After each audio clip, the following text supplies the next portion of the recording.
Break तो बाद थोड़ा स्वागत है जी। डॉक्टर साहब साढ़े को पहली लिखत आई है वीर गगनदीप सिंह जी की मैलबर्न आस्ट्रेलिया तो ये लिखते हैं सत्कारयोग डॉक्टर अमरजीत सिंह जी और TV 84 की टीम नूं वाहिगुरू जी का खालसा वाहिगुरू जी की फतेह। मैं ये शो पिछले 1 साल तो देख रहा हाँ। ये अपनी किस्म का सिੱਖੀ दृष्टिकोण वाला इकलौता शो है। मैं पहली बार तुहानूं शो विच ईमेल लिख रहा हाँ। मैं लिखण विच बहुता चंगा नहीं ना ही भावनावां नूं बयान करन विच।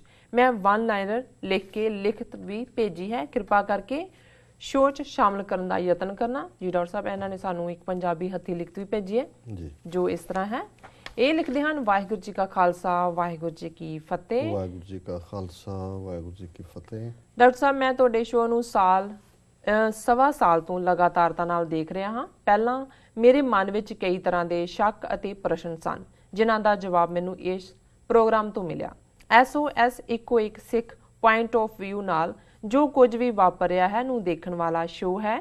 एक बहुत वड्डी चाल सिख कौम नाल चली जा रही है जिस विच सिखां नूं उलझा के रखना चाहते हैं। वो ये है कि सिखां नूं हर वक्त कोई ना कोई धार्मिक मुद्दे विच बिजी रखना ताकि वो अपना निशाना जो कि खालिस्तान है वल ना वध सकन। जिवें कि कदे दसम ग्रंथ, कदे नानकशाही कैलेंडर, कदे कोई मूवी, कदे 1984। मैनूं लगता है असी ये सारे मुद्दे तां ही हल कर सकते हाँ जे साडे कोल अपना सॉवरन मुल्क होवेगा। इसलिए सानूं खालिस्तान की प्राप्ति नूं टॉप प्रायोरिटी ते रखना पवेगा। इसलिए मेरे कोल एक सुझाव है ताकि ਜਿਹੜੇ लोग मेरे वांगू घरां विच सोफियां ते बैठ के खालिस्तान बारे शो देख ले जां गल्लां कर लियां नूं भी एंगेज कर सकीए। बाहरलियां गुरुद्वारा प्रबंधक कमेटियां दा हाल तां आपां सारे जाणदे ही हाँ कि गोलक तों अगे उन्हां नूं कुछ नहीं दिखदा।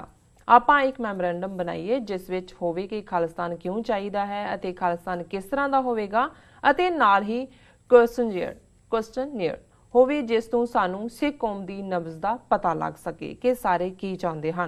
इस नाल एक नैटवर्क भी तैयार हो जाएगा जो कि एक तरह सोचते हैं। हुण जिवें मेरे वर्गे नूं बाद विच पता लगता है कि किसी थां ते सिखां ने प्रोटेस्ट किया। जे एक नैटवर्क होवे तां इनफॉर्मेशन भी जल्दी फ्लो होवेगी अते सुझाव भी बड़े मिल सकते हैं खालिस्तान की प्राप्ति लई।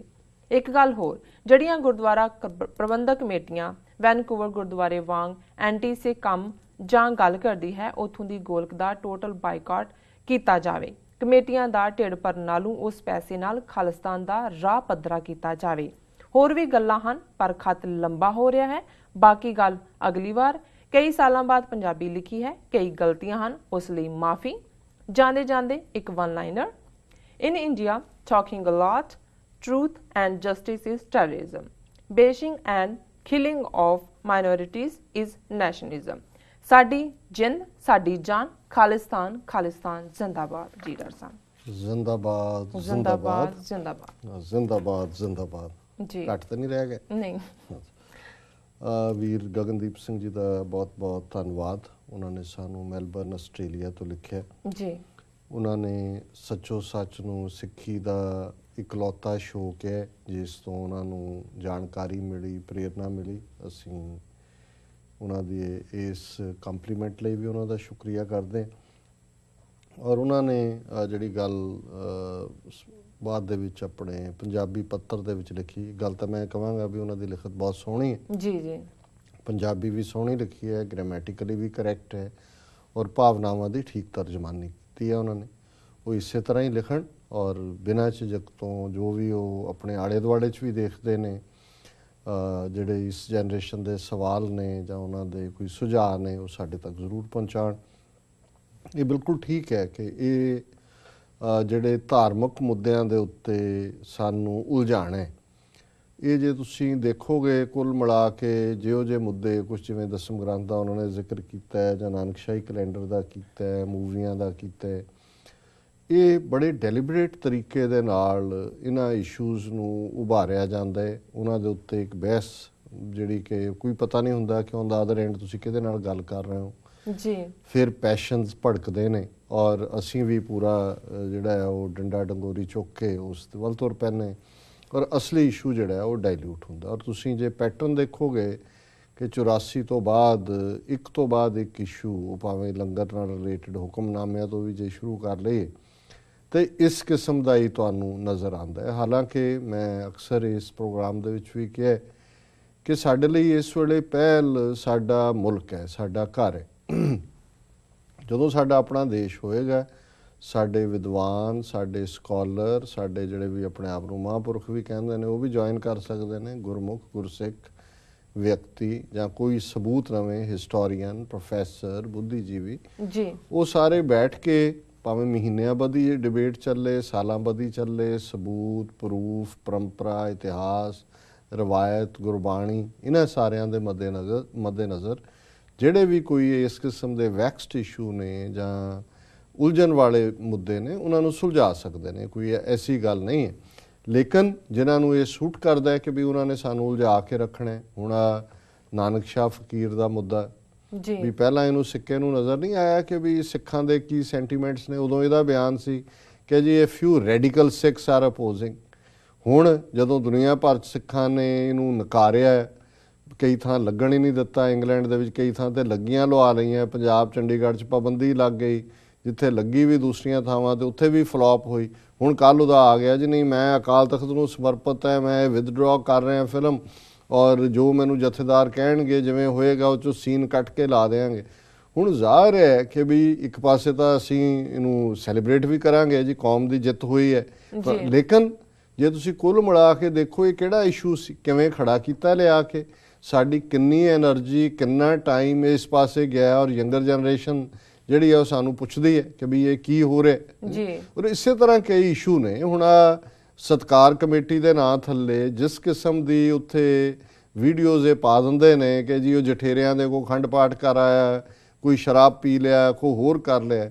ਹੁਣ ਅਸੀਂ ਕਿਵੇਂ ਆਨਸਰੇਬਲ, ਔਰ ਇਹ ਆਪਣੇ ਨੇ, ਇੱਕ ਪਾਸੇ ਤਾਂ ਸਰਕਾਰ ਉਲਝਾ ਰਹੀ ਹੈ, ਇੱਕ ਪਾਸੇ ਉਹ ਨੇ ਜਿਹੜੇ ਆਪਣੇ ਆਪ ਨੂੰ ਸਿੱਖੀ ਫਰਜ਼ ਸਮਝ ਕੇ ਕਰ ਰਹੇ ਨੇ ਕਿ ਜੀ ਅਸੀਂ ਮਨਮਤ ਨੂੰ ਦੂਰ ਕਰ ਰਹੇ। ਪਰ ਇਹ ਕਿਸ ਕਿਸਮ ਦੀ ਮਨਮਤ ਦੂਰ ਕਰ ਰਹੇ ਨੇ? ਯੰਗਸਟਰਸ ਉਹ ਪੁੱਛਦੇ ਨੇ ਕਿ ਜੀ ਆਹ ਤੁਹਾਡਾ ਖਾਲਿਸਤਾਨ ਇਹੋ ਜਿਹਾ ਹੋਏਗਾ, ਕੱਲ੍ਹ ਨੂੰ ਤੁਸੀਂ ਆਹ ਕੰਮ ਕਰੋਗੇ। ਸੋ ਅਸੀਂ ਸਮਝਦੇ ਹਾਂ ਵੀ ਇਹ ਦੁਸ਼ਮਣ ਬਾਤ ਕਰਿਆ ਨੂੰ ਹੋਣੀ, ਦੁਸ਼ਮਣ ਤਾਂ ਲੱਗੇ ਹੀ ਹੋਏ ਨੇ ਇਸ ਪਾਸੇ। ਜਿਹੜੇ ਆਪਣੇ ਨੇ ਇਸ ਕਿਸਮ ਦੇ, ਇਹਨਾਂ ਨੂੰ ਵੀ ਇਹ ਸੋਚਣਾ ਚਾਹੀਦਾ ਕਿ ਇਹ ਇਹਦੇ ਨਾਲ ਕੌਮ ਦਾ ਨੁਕਸਾਨ ਕਰ ਰਹੇ ਨੇ। ਇਹ ਦੁਸ਼ਮਣ ਦੇ ਹੱਥ 'ਚ ਖੇਡਣਾ ਕਿ ਬਈ ਜੇ ਕਿਸੇ ਦਾ ਪਰਸਨਲ ਲੈਪਸ ਹੈ, ਪਰਸਨਲ ਕੋਈ ਕਮਜ਼ੋਰੀ ਹੈ, ਕੋਈ ਸ਼ਰਾਬੀ ਹੈ, ਕੋਈ ਹੋਰ ਮਨਮਤ ਕਰ ਰਿਹਾ, ਉਹਦਾ ਇੱਕ ਤਰੀਕਾਕਾਰ ਹੈ। ਤੁਸੀਂ ਜਾ ਕੇ ਪ੍ਰੇਰਨਾ ਕਰੋ, ਸਮਝਾਓ। ਜਿਵੇਂ ਦੁਆਬੇ ਦੀ ਮੈਨੂੰ ਅੱਜ ਘਟਨਾ ਅੰਮ੍ਰਿਤਸਰ ਤੋਂ ਦੱਸ ਰਹੇ ਸੀ ਕਿ ਜੀ ਉੱਥੇ ਉਹ ਜਠੇਰਿਆਂ ਦਾ ਕਿਸੇ ਨੇ ਰੱਖਿਆ ਸੀ ਲੋਕ ਉਹਦਾ ਅਖੰਡ ਪਾਠ, ਉੱਥੇ ਪਹੁੰਚ ਗਿਆ ਜਥਾ ਇਹਨਾਂ ਦਾ।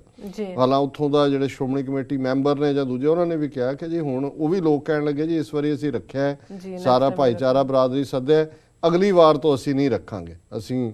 ਤੇ ਉਹ ਉੱਥੇ ਜਿਹੜੇ ਨੇ ਉਹ ਧਮਕੀਆਂ ਤੇ ਉਤਰ ਆਏ ਦੂਜੇ, ਫਿਰ ਉਹਨਾਂ ਨੇ ਵੀ ਕਿਹਾ ਕਿ ਵੀ ਆ ਜਾਓ ਫਿਰ ਸਾਹਮਣੇ। ਫਿਰ ਕੀ ਨੇ ਇਨ ਦਾ ਐਂਡ, ਹੁਣ ਇਹ ਉਹ ਲੋਕ ਨੇ ਜਿਹੜੇ ਅਦਰਵਾਈਜ਼ ਡੈਡੀਕੇਟਿਡ ਨੇ।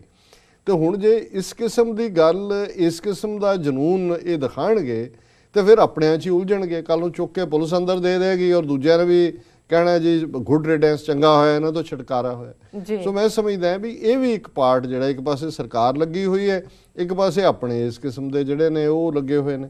ਹੁਣ ਦੂਸਰੀ ਗੱਲ ਉਹਨਾਂ ਨੇ ਜਿਹੜਾ ਕਲੋਜ਼ਿੰਗ ਦੇ ਵਿੱਚ ਸੁਝਾਅ ਦਿੱਤਾ ਹੈ ਕਿ ਭਾਈ ਅਸੀਂ ਇੱਕ ਮੈਮੋਰੈਂਡਮ ਟਾਈਪ ਬਣਾਈਏ, ਕੁਐਸਚਨੇਅਰ ਬਣਾਈਏ, ਲੋਕਾਂ ਤੋਂ ਪੁੱਛੀਏ ਕਿ ਵੀ ਉਹਨਾਂ ਨੇ ਜਿਹੜਾ ਇੱਕ ਨੈਟਵਰਕ ਹੋਏ ਤਾਂ ਕਿ ਕਿਤੇ ਪ੍ਰੋਟੈਸਟ ਹੁੰਦਾ ਹੈ, ਕੋਈ ਐਕਟੀਵਿਟੀ ਹੁੰਦੀ ਹੈ, ਪਤਾ। ਇਹ ਬੜਾ ਅੱਛਾ ਸੁਝਾਅ ਹੈ ਕਿ ਵੀ ਸਾਡਾ, ਔਰ ਆਲਰੇਡੀ ਅੱਜ ਸਾਡੇ ਆਫਿਸ 'ਚ ਜਦੋਂ ਡਿਸਕਸ਼ਨ ਚੱਲ ਰਹੀ ਸੀ ਸੋਸ਼ਲ ਨੈਟਵਰਕਿੰਗ ਦੇ ਹਵਾਲੇ ਨਾਲ ਕਿ ਵੀ ਕਿਵੇਂ ਅਸੀਂ ਇਸ ਨੂੰ ਐਕਸਪੈਂਡ ਕਰੀਏ। ਹੁਣ ਸਾਡੇ ਪੈਰ ਲੱਗ ਰਹੇ ਨੇ ਔਰ ਆਉਣ ਵਾਲੇ ਸਮੇਂ 'ਚ ਅਸੀਂ ਕੋਸ਼ਿਸ਼ ਕਰਾਂਗੇ ਕਿ ਵੀ ਇਸ ਕਿਸਮ ਦਾ ਵੀ ਜਿਹੜਾ ਇੱਕ ਨੈਟਵਰਕਿੰਗ ਕ੍ਰੀਏਟ ਹੋਏ। ਔਰ ਬਾਕੀ ਉਹਨਾਂ ਨੇ ਕਿਹਾ ਵੀ ਗੁਰਦੁਆਰਾ ਕਮੇਟੀਆਂ ਦਾ ਰੋਲ ਸਾਹਮਣੇ ਹੀ ਹੈ, ਜਿਵੇਂ ਵੈਨਕੂਵਰ ਕਮੇਟੀ ਦਾ ਸਾਹਮਣੇ ਆਇਆ, ਗੋਲਕ ਦਾ ਬਾਈਕਾਟ ਕੀਤਾ। ਇਹ ਦੇਖੋ ਕਹਿਣ ਨੂੰ ਠੀਕ ਹੈ ਗੱਲ, ਪਰ ਇਵੇਂ ਹੁੰਦਾ ਨਹੀਂ, ਹੋਣਾ ਨਹੀਂ, ਕਿਉਂਕਿ ਜਿੱਥੇ ਜਿੱਥੇ ਵੀ ਸਿੱਖ ਸੰਗਤਾਂ ਨੇ ਗੁਰੂ ਗ੍ਰੰਥ ਸਾਹਿਬ ਨੂੰ ਦਰਸ਼ਨ ਭੇਟ ਉਹਨਾਂ ਨੇ ਦੇਣੀ ਵੀ ਹੈ। ਤੁਸੀਂ ਨਾ 1-2% ਨਾ ਵੀ ਦੇਣਗੇ, ਕੋਈ ਫਰਕ ਨਹੀਂ ਪੈਂਦਾ। ਲੋਕਾਂ ਦੇ ਦੁੱਖ ਸੁੱਖ ਨੇ, ਅਖੰਡ ਪਾਠ ਨੇ, ਅਰਦਾਸਾਂ ਨੇ, ਖੁਸ਼ੀ ਹੈ, ਗਮੀ ਹੈ, ਉਹ ਗੁਰਦੁਆਰਿਆਂ ਨਾਲ ਹੀ ਜੁੜੇ ਹੋਏ ਨੇ। ਜਿਹੜਾ ਨੇੜੇ ਪੈਂਦਾ ਉੱਥੇ ਚਲੇ ਜਾਂਦੇ ਨੇ, ਜਿੱਥੇ 2-3 ਪੀੜ੍ਹੀਆਂ ਤੋਂ ਕੋਈ ਜੁੜਿਆ ਹੁੰਦਾ ਹੈ ਉੱਥੇ ਚਲੇ ਜਾਂਦੇ ਨੇ। ਸੋ ਮੈਂ ਸਮਝਦਾ ਵੀ ਇਹਨਾਂ ਨੂੰ ਐਕਸਪੋਜ਼ ਕਰਨਾ ਜ਼ਰੂਰੀ ਹੈ। ਜਿਹੜੇ ਸਰਕਾਰੀ ਕਿਸਮ ਦੇ ਲੋਕ ਨੇ, ਜਿਵੇਂ ਹੁਣ ਵੈਨਕੂਵਰ ਵਾਲਿਆਂ ਦਾ ਹਾਲ ਹੈ, ਜਦੋਂ ਕਿਤੇ ਜੇ ਡੈਮੋਕ੍ਰੈਟਿਕ ਪ੍ਰੋਸੈਸ ਥੱਲੇ ਚੋਣਾਂ ਹੁੰਦੇ, ਇਹਨਾਂ ਨੂੰ ਡਿਫੀਟ ਕਰੋ ਔਰ ਗੁਰਦੁਆਰਾ ਕਮੇਟੀਆਂ ਦੇ ਪ੍ਰੈਸ਼ਰ ਰੱਖੋ ਕਿ ਵੀ ਉਹ ਪੰਥਕ ਸਟੇਜ ਹੋਣ ਔਰ ਪੰਥਕ ਭਲਾਈ ਦੇ ਪ੍ਰੋਜੈਕਟਸ ਦੇ ਵਿੱਚ ਆਉਣ। ਬਾਕੀ ਇਹ ਗੋਲਕ ਬਾਈਕਾਟ ਜਾਂ ਗੁਰਦੁਆਰਾ ਬਾਈਕਾਟ ਜਾਂ ਕਹੋ ਜੀ ਗੁਰਦੁਆਰੇ ਜਾਓ ਮੱਥਾ ਨਾ ਟੇਕੋ, ਇਹ ਕਰਦੇ ਨੇ ਕਈ ਥਾਂ ਤੇ ਕੁਝ ਜਿਹੜੇ ਨੇ ਉਹ ਪ੍ਰਚਾਰ ਵੀ ਕਰਦੇ ਨੇ, ਪਰ ਇਹ ਮੇਰਾ ਖਿਆਲ ਹੈ ਪ੍ਰੈਕਟੀਕਲ ਵੀ ਨਹੀਂ ਹੈ ਤੇ ਮੇਰਾ ਖਿਆਲ ਹੈ ਵੀ ਇਹਦੀ ਇਹ ਵੇਸਟ ਆਫ ਟਾਈਮ ਜ਼ਿਆਦਾ ਹੈ। ਇਹਦੇ ਉਲਟ ਗੁਰਦੁਆਰਿਆਂ ਦੀਆਂ ਮੈਨੇਜਮੈਂਟਸ ਦੇ ਵਿੱਚ ਸੇਵਾ ਦੇ ਮਾਮਲੇ 'ਚ ਯੰਗਸਟਰਸ ਨੂੰ ਇਨਵੋਲਵ ਕਰਨ 'ਚ ਪਾਰਟਿਸਿਪੇਸ਼ਨ ਹੋਏ ਤਾਂ ਕਿ ਅਵੇਅਰਨੈਸ ਲੈਵਲ ਇੰਨਾ ਕੁ ਹੋਏ ਕਿ ਅਲਟੀਮੇਟਲੀ ਇਹਨਾਂ 'ਚੋਂ ਅਸੀਂ ਕੁਝ ਪੋਜ਼ਿਟਿਵ ਕੱਢ ਸਕੀਏ ਜੀ। ਸੋ ਇਹਨਾਂ ਦਾ ਵੀਰ ਗਗਨਦੀਪ ਸਿੰਘ ਜੀ ਦਾ ਬਹੁਤ ਬਹੁਤ ਸ਼ੁਕਰੀਆ, ਉਹਨਾਂ ਨੇ ਸਾਨੂੰ ਲਿਖਿਆ ਜੀ। ਡਾਕਟਰ ਸਾਹਿਬ ਨਾਲ ਲੈਣਾ ਬ੍ਰੇਕ। ਵਿਊਅਰਸ ਤੁਸੀਂ ਕਿਤਨੀ ਜਾਣਾ, ਮਿਲਦੇ ਹਾਂ ਛੋਟੇ ਬ੍ਰੇਕ ਤੋਂ ਬਾਅਦ।